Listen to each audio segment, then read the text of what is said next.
right, good morning. Hi, I'm Kim Waerts. I'm a senior researcher at Distrinet. That's a research group at KU Leuven University in Belgium. And I will be talking about privacy and about threat modeling. But before I dive into those details, I want to take a bit of a detour and talk about ice cream. Now, I'm not just going to talk about ice cream. In the next couple of slides, I will also tell you the key messages of this talk, so bear with me. Okay, so do you remember when you were a kid and you went to an ice cream shop? Or maybe now you take your own kids there? When a kid enters an ice cream shop and they see all those bright-looking colors, they will be like, oh my God, I want a scoop of each, right? But now that we're older, we're wiser, we kind of see probably not the best idea, right? I mean, the ice cream will start melting, makes a mess, so parents typically say, I don't think so. You don't need a scoop of each. Just take 1 or 2 scoops, that's all you really need, or otherwise you will make a mess. Now, this is also really great advice for anybody working with personal data. When you're collecting personal data, processing personal data, storing personal data, this is what you should also be thinking about. So this is key message number 1. When you're dealing with personal data, make that reflection, do you really need it? If you don't, well, don't collect it, don't process it. Otherwise, it can get messy. Big data means big responsibilities and can mean big problems. Okay. Moving on to the next key message, I talked about privacy, personal data. The second part of the talk is about threat modeling. So what has ice cream to do with threat modeling?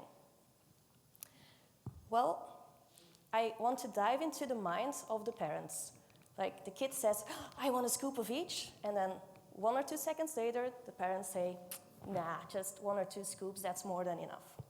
So what goes on in the parents' minds? Well, according to me, the first thing you do is you kind of make that image of what's the kid saying, what's going on here. You make this mental image, you see that big cone with lots of scoops. And because you can imagine that, because you have that mental picture, you can easily start thinking about all the things that can go wrong. You can see the scoop falling off, the ice cream starting to melt, the kid making a mess. So you know what can go wrong, so you can fix it. You can think about how am I going to avoid these issues. Well, we just stick to 1 or 2 scoops. We maybe order some napkins.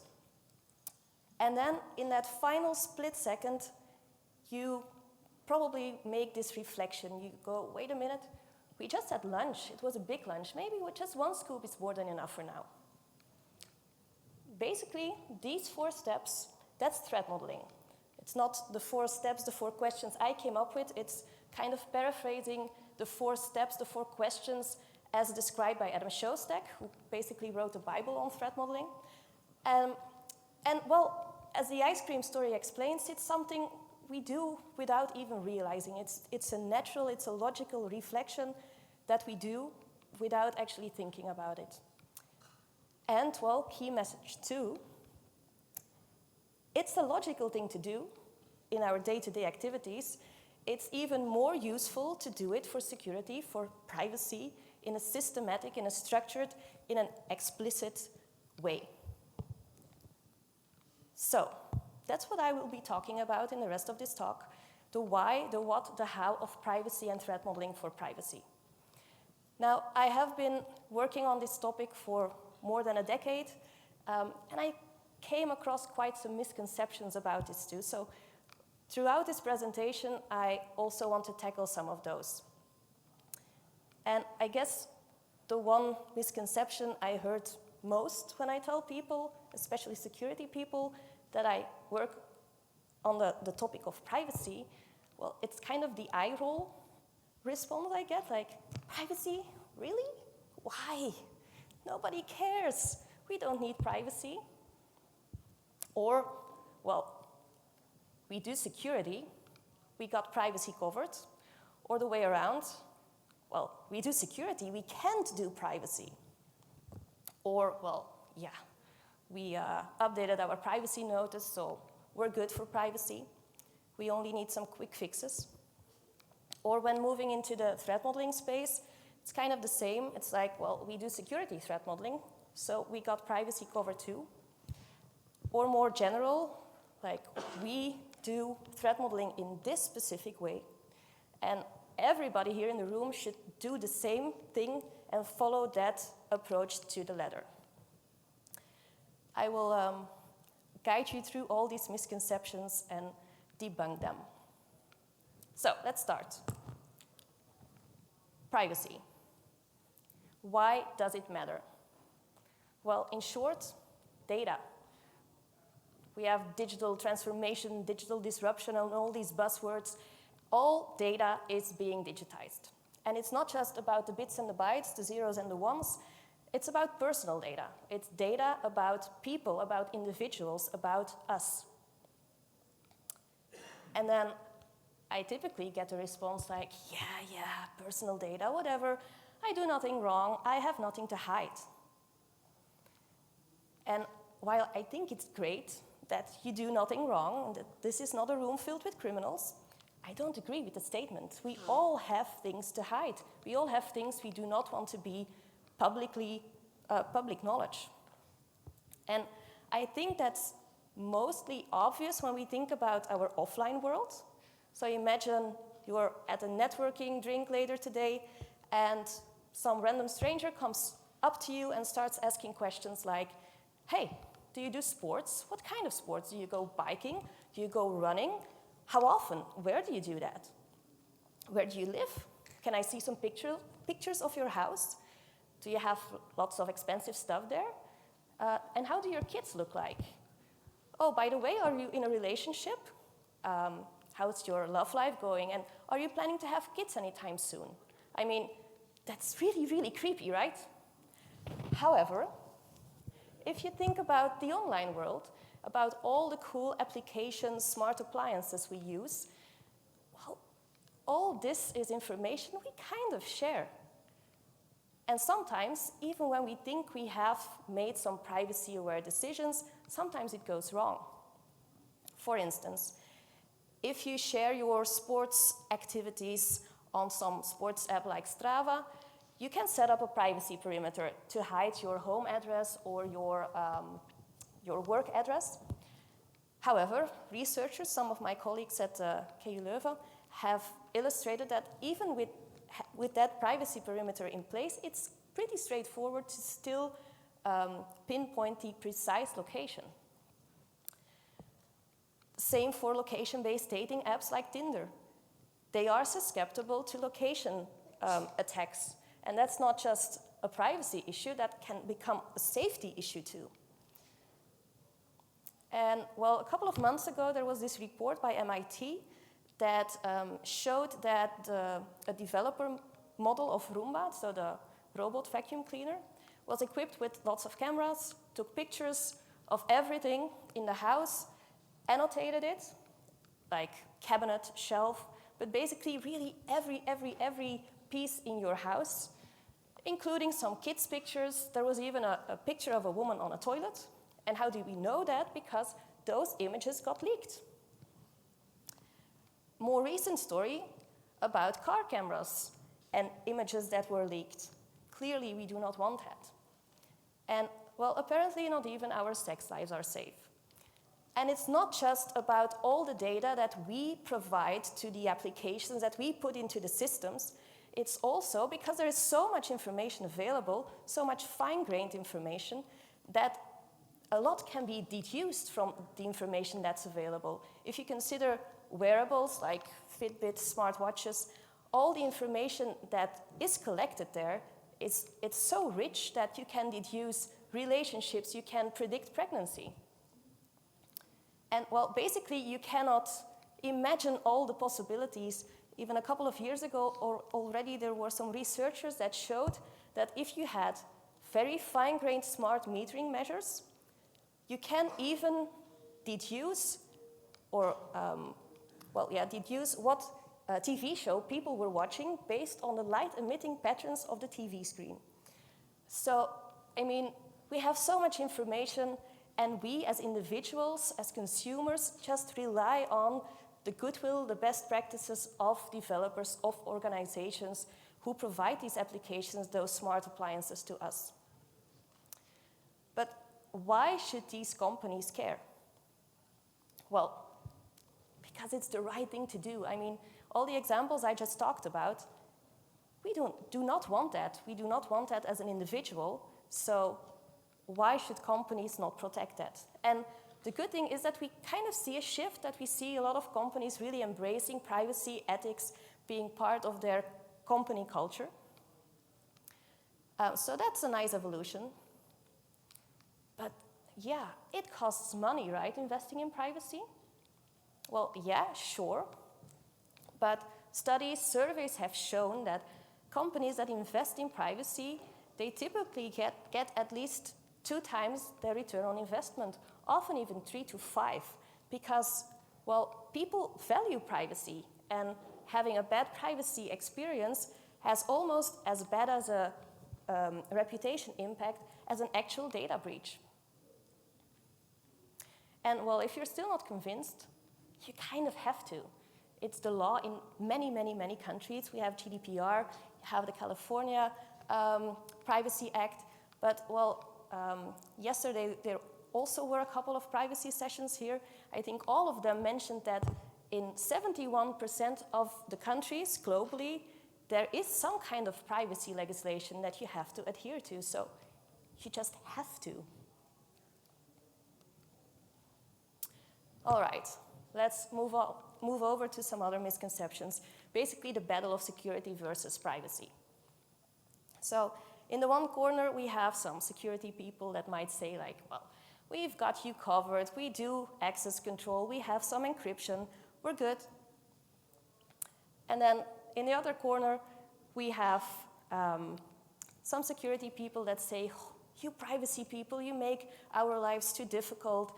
That's not possible. Anonymity, we do not want that. We want strong security. Now, to tackle these 2 misconceptions, we need to first know what privacy is actually about. So, what is privacy engineering? Similar to security, which has the CIA triad, confidentiality, integrity, availability, privacy also has a triad, which is intervenability, transparency, and unlinkability. Or if you prefer the NIST terminology, that's manageability, predictability, and disassociability. Different terms, but same meaning. Now, I like to dive one step deeper and dissect these components a bit further and talk about 7 privacy threat categories which I believe are essential to tackle when you deal with privacy. And these 7 categories together form the acronym LINDEN, and LINDEN is a privacy threat modeling approach developed at our university, and I will talk about that later, but LINDEN basically has these 7 privacy categories and knowledge to help you think about these. So let's dive into these 7 categories: linking, identifying, non-repudiation, detecting, data disclosure, unawareness, and non-compliance. What are they? First, I like to quickly focus on the difference between linking and identifying. I think all of you are familiar with this game, Guess Who? So the goal of the game is to guess who the person is that your opponent has selected. So you start asking questions. Does the person have dark hair? Do they wear glasses? Do they wear a hat? And because you have all these different bits and pieces, these different properties that you link together, you can reduce your anonymity set, literally, because you close all the ones that do not apply.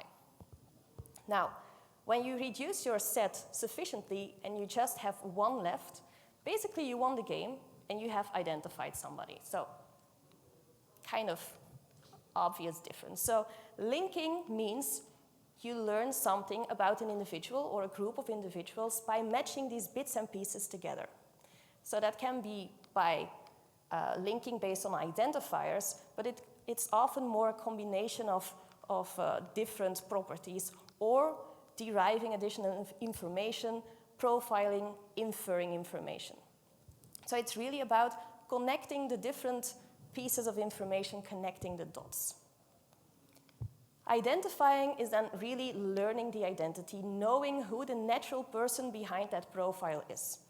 And well, yes, that can be through a direct identifier like a social security number, but it's often more through pseudonyms, through some revealing combination of content, and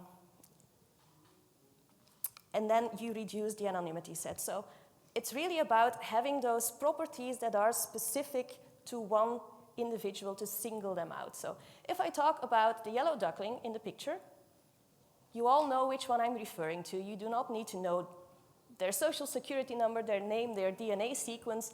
Just the color is unique and sufficient to identify it. All right, then we have non-repudiation. And this is an interesting one for security people especially, because yes, non-repudiation is a property, something for security you would want to achieve. For privacy, this can be a threat. For privacy, you sometimes want plausible deniability. Think of a voting system. Typically, you do not want somebody to know who you voted for. You want to have plausible deniability about who you voted for. Now, a threat to plausible deniability, a non-repudiation threat, is defined by having a proof of a claim about an individual. So proving that you know something, did something, said something, know something. And that proof consists of two parts. The evidence of the claim of the action, basically having a trace of an action in the picture, literally a trace. And that trace, that evidence also needs to be attached, attributed to the individual. So you know something happened and you know who did it, and that causes a non-repudiation threat. Then we have detecting. Detecting means even without having access to the exact data, without having access to a database, to a system, you can still deduce information. You can deduce subject involvement. It's very similar to side channel attacks. You can observe communication without seeing the actual content. You can focus on side effects. So in this picture, this is a picture of a desert. You see there's something in the desert, but we don't have access. We don't know what it is. But if we focus on the side effects, we can kind of deduce what it is, right? So that's the essence of detecting. Then we have data disclosure. So this is not about information disclosure or confidentiality. This is about privacy. This is about minimality. This is about the unnecessary use of information. You have to be kind of the mama bear to protect your cubs. You have to act in their best interest. Individuals, people trust you with their personal data, so you have to act in their best interest. So that means no use of unnecessary data. Don't use excessive data types. Don't use too much data. Don't process it for more purposes than you should. Don't share it. Don't expose it. Okay, unawareness. Unawareness is actually split into two different parts. Top one is about transparency. Bottom one is about control. So first, top one, transparency as an individual, as a data subject, you should be informed about what's going on with your personal data. You should know what's being collected, why it's being used, who it's being shared with. You should be informed about that before it's actually collected, and ideally even nudged a bit into not sharing too much. The bottom part is about control. As an individual, you should have some kind of privacy controls, preferences to decide who can access your information. You should actually have access to the data that is being collected about you, and you should be able to rectify or to ask for erasure in certain scenarios. Okay, final concept, final category, and that's non-compliance. This is kind of the soft category. that highlights that privacy should not be done in isolation. To have a successful privacy approach, you need to rely on best practices, standards, regulations of different domains. You have to rely on security risk management. You have to have good data lifecycle management. You need to look into lawfulness, into data protection legislation and principles. So it should not be a fight of security versus privacy. It should be a joint goal of having security and privacy because, well, the essence of is kind of the same. You want to protect the data. You can use similar development practices, and privacy and security do not need to conflict. Yes, even if you have non-repudiation as a security property, being it a privacy concern, that can be combined without a problem. In the voting example, about that specific vote for which you want plausible deniability about who you voted for that same action, you can still have a non-repudiation property having strong proof that somebody voted. So both can be obviously combined. And privacy and security should be tackled together as long as you realize that privacy requires a different mindset. Because, well, security is about protecting data of the company assets. Privacy is about protecting personal data. It's about the individual, their rights, their assets. So where security is about protecting against the bad attacker, privacy also requires some introspection, some reflection on the actual internal behavior as well. So how to implement privacy then? Can't we just develop our systems and then bolt on some magical crypto stuff to fix all privacy issues? Well, that would be nice, but no, same for security. You really want to implement privacy in the core and implement privacy by design. So privacy by design is not a new term. It's been around since the mid-90s, coined by Anke Voukian, a privacy commissioner in Canada.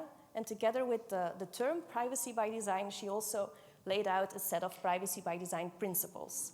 I summarized a couple of them here. So privacy should be tackled proactively in a systematic way, integrated early in the development life cycle so it can have an impact on later design decisions. Right? This makes sense. This is equally useful and valuable for security.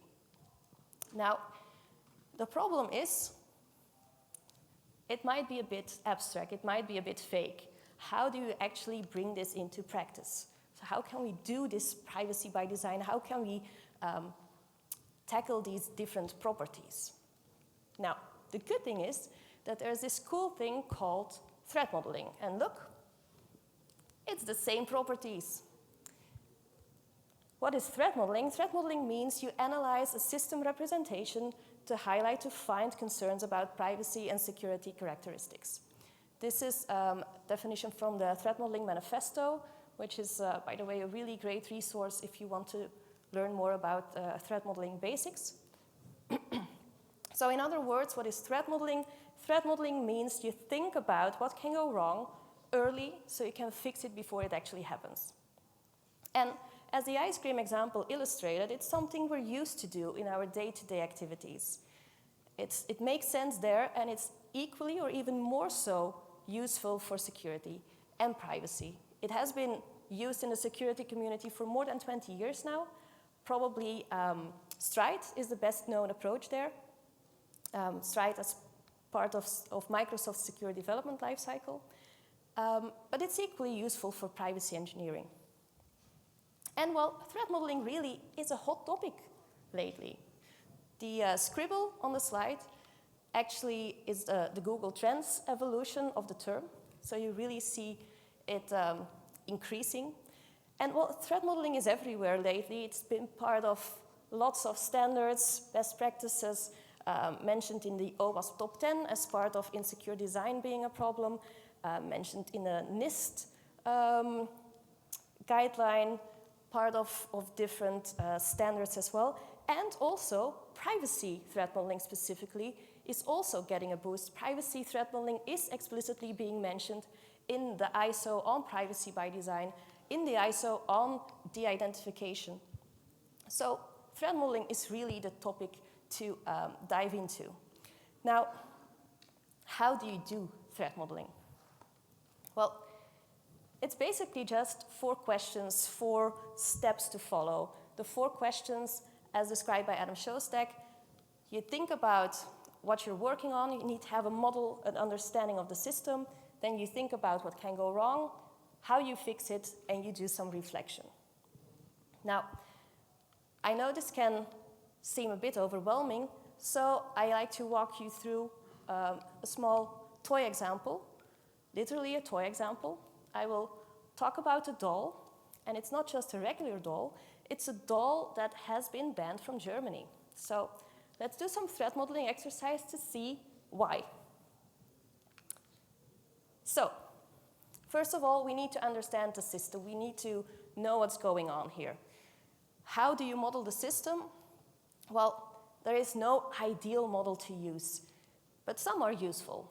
For threat modeling, often a data flow diagram, or DFD, is used, which is kind of a very simple representation of a system. You can use a whiteboard sketch too, UML diagrams, whatever you have at hand. So let's do that for our doll.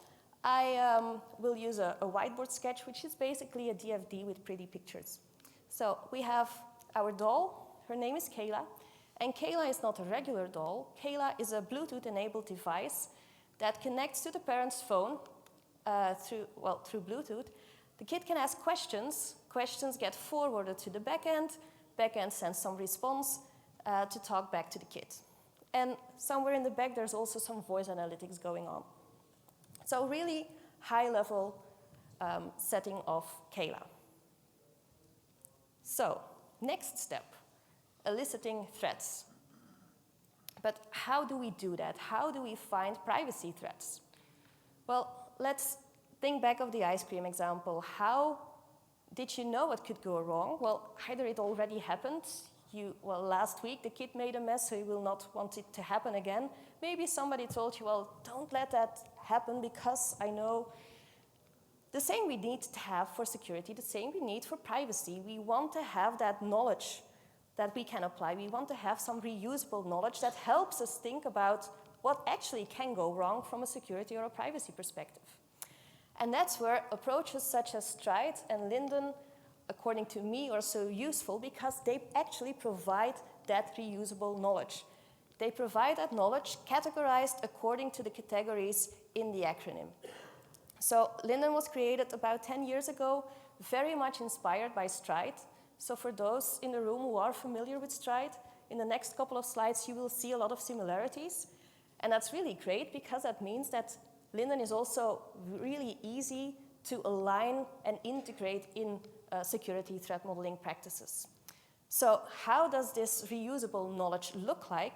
Well, similar to Stride, Linden has a set of threat trees that describe common issues categorized according to different Linden categories.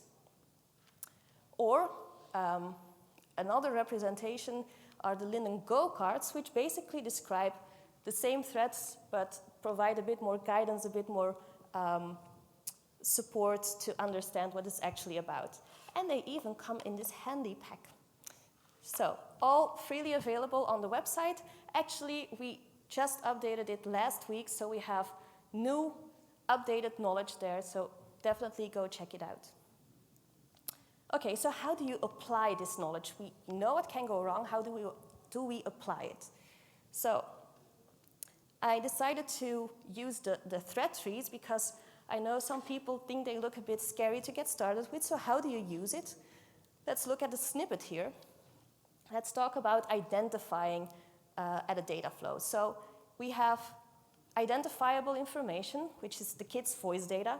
Both the voice is unique and the content can be kind of sensitive. And well, there is an insecure data flow because researchers have shown that the Bluetooth connection is very insecure, easily to be eavesdropped, easily to be intercepted and just talk back to the kid without actually parents realizing. So that scared some parents. Clearly not something we want. And then another situation here, still talking about the kids' voice data. The kids' voice data is being sent to an untrusted receiver because that third-party voice analytics company is actually known to do some voice analytics also for big governments. And that scared a lot of people, and that got the doll banned from Germany. So clearly they didn't really do their threat modeling exercise well. Okay, well, we know the things that can go wrong. Now what? Well, we want to fix them, right? So the first thing you typically do is, well, you prioritize threats. What will we tackle first? And prioritizing threats, well, you think about the impact and the likelihood, and you use those two to assess the risk. And then you can start thinking about fixing them. For privacy, you have PETs, privacy-enhancing technologies, so more low-level solutions, crypto stuff, other technologies, other solutions. But you also have more abstract things to implement. Privacy patterns, similar like security patterns, tactics, strategies. And it's actually advised to start with looking at strategies, at tactics, like what is the generic idea of fixing this specific threat. And by starting high level, you can scope down, reduce the big range of privacy-enhancing technologies to consider, and more focused look at specific solutions there. So, just giving some high-level strategies and tactics here to fix the doll's threats. Well, obviously, you want to restrict the access. You want to, well, we need security. I told you before, we have this dependency between security and privacy. We need secure communication between the doll and the phone. Also, ideally, there should be a local speech-to-text translation because, well, that would mitigate a lot of problems. If that's not possible, and the voice recordings do need to be shared to the backend, well, make an abstraction, summarize, scramble the recordings. They don't need to be shared in that way to some external party. And once the recordings are processed, well, delete them, minimize the information. You don't need that. Okay, so are we done? We mitigated everything. Are we done? That's actually the question, the fourth question, the reflection question. Did we do a good job?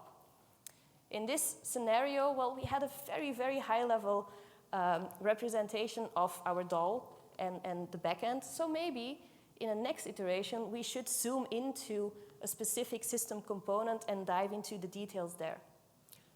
Also, we implemented some mitigation strategies, solutions. Is there any residual risk?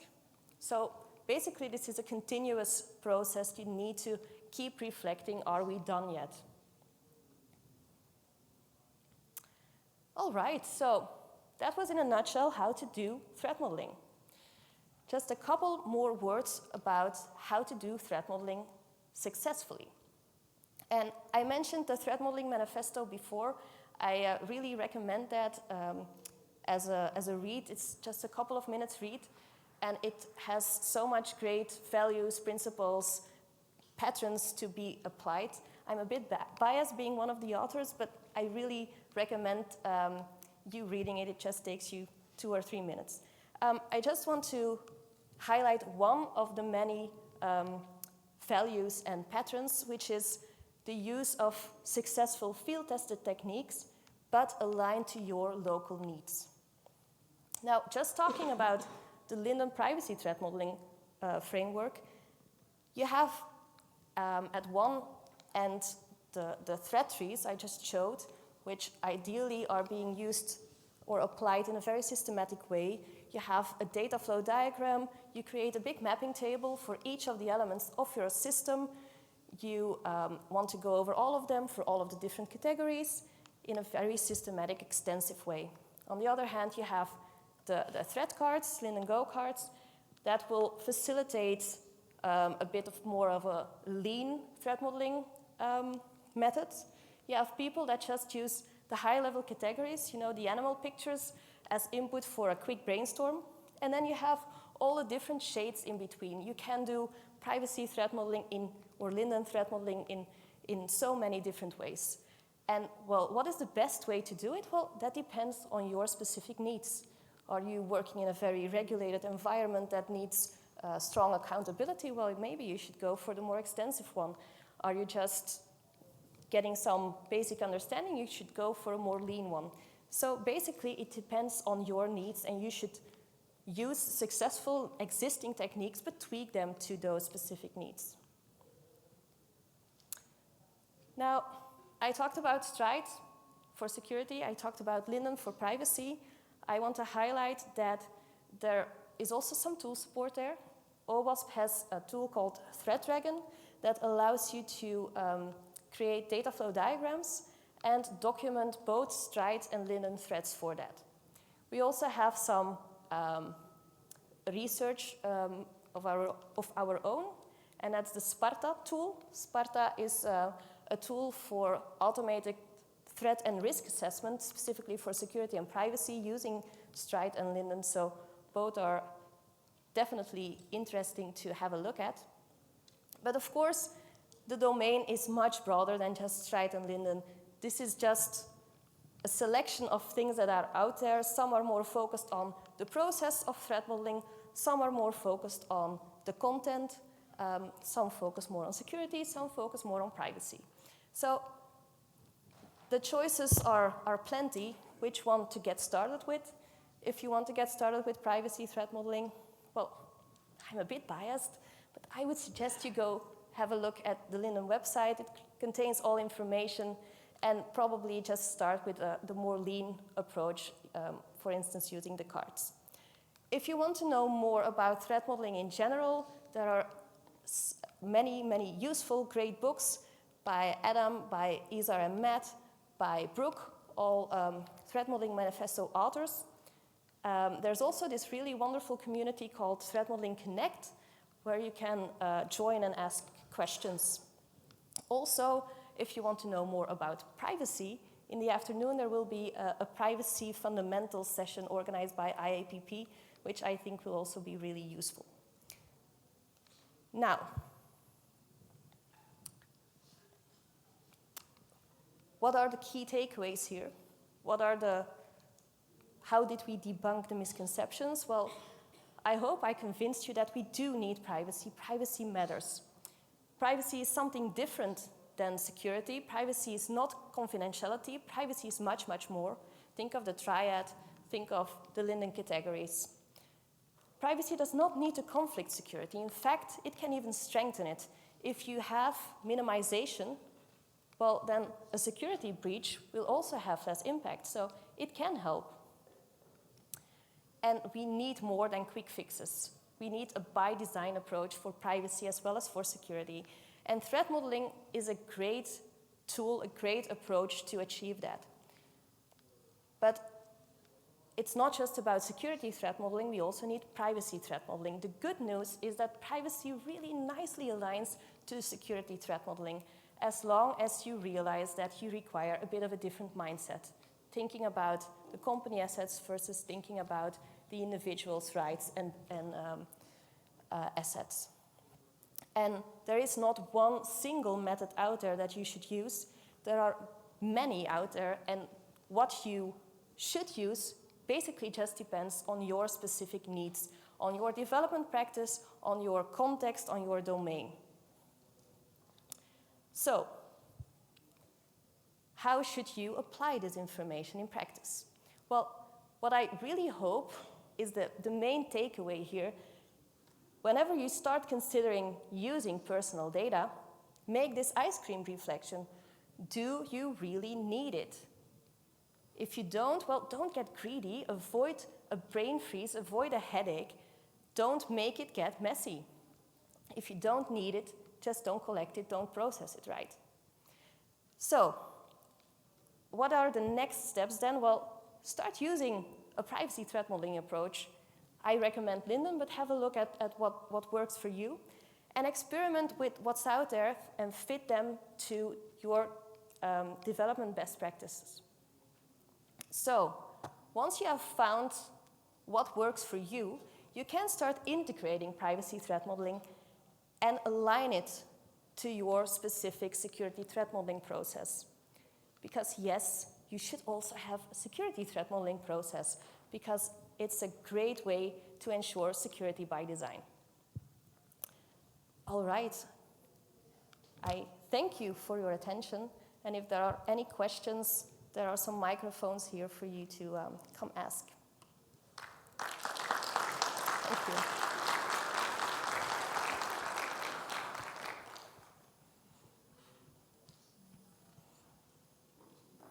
Yes. Hi. I was wondering if you had any plans to incorporate Linden Go with OWASP Cornucopia, like to where you could do sort of a combined exercise, because it can be, I'm in product development, product security, and it can be really hard to get all of the right people in the room for an extended amount of time to go through 2 separate exercises. Yeah, well, great question. I'm not that familiar with Cornucopia. The Linden Go cards are very similar to the Elevation of Privilege card game.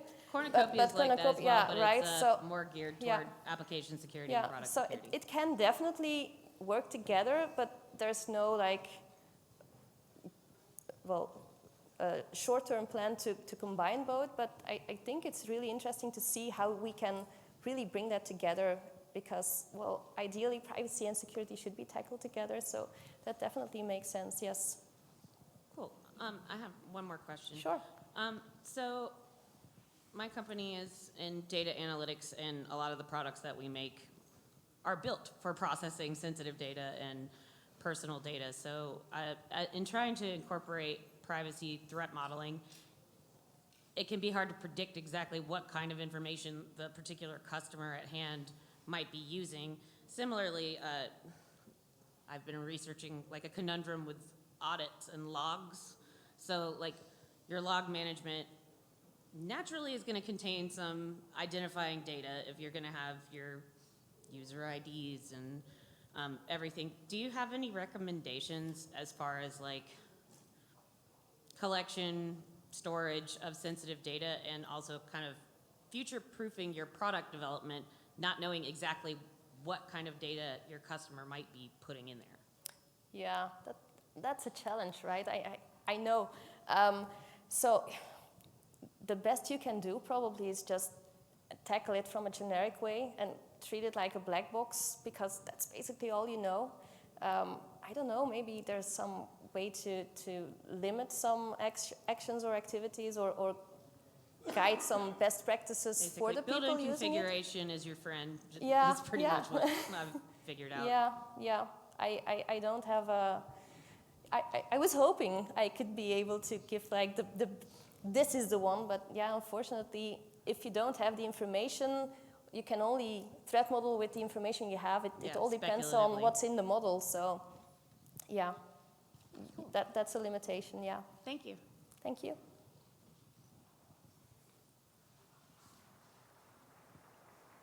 Any other questions? All right, well, thank you.